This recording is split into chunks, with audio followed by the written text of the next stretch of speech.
Okay, this is the lesson 65, and we're going to be talking about parallelograms. Okay, so we start with the quadrilateral, which is a four-sided figure, and then to determine if they're parallelograms, a four-sided figure is a parallelogram, the opposite angles will be equal.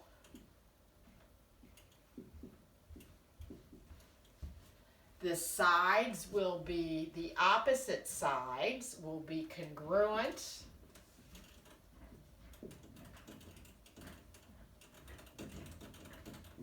And parallel. So they'll be congruent and parallel, the opposite sides. And the diagonals will bisect each other. So this part will be equal to this part. And this part of this diagonal will be equal to this part. Now, from the parallelogram, to determine if we have a rhombus, a square, or a rectangle, which also are quadrilaterals, and they fall under parallelograms, and to determine each of their different properties,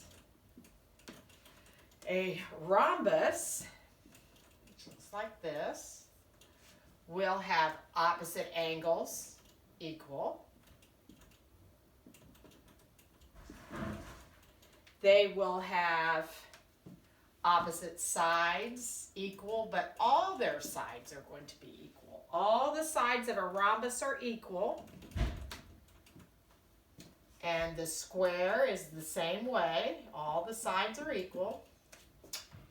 And their diagonals of a rhombus will be perpendicular and also bisect the angles. So, in a rhombus, let me draw it a little bigger here for you.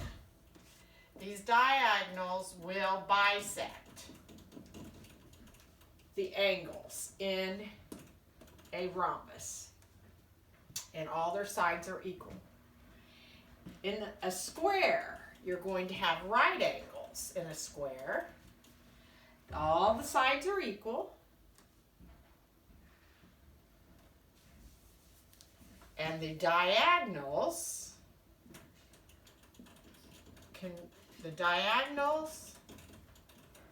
of a square will be congruent. They will bisect each other. And they will also be perpendicular.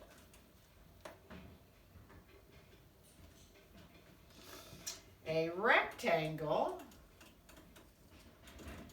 will have right angles. Their diagonals, the entire diagonals will be congruent.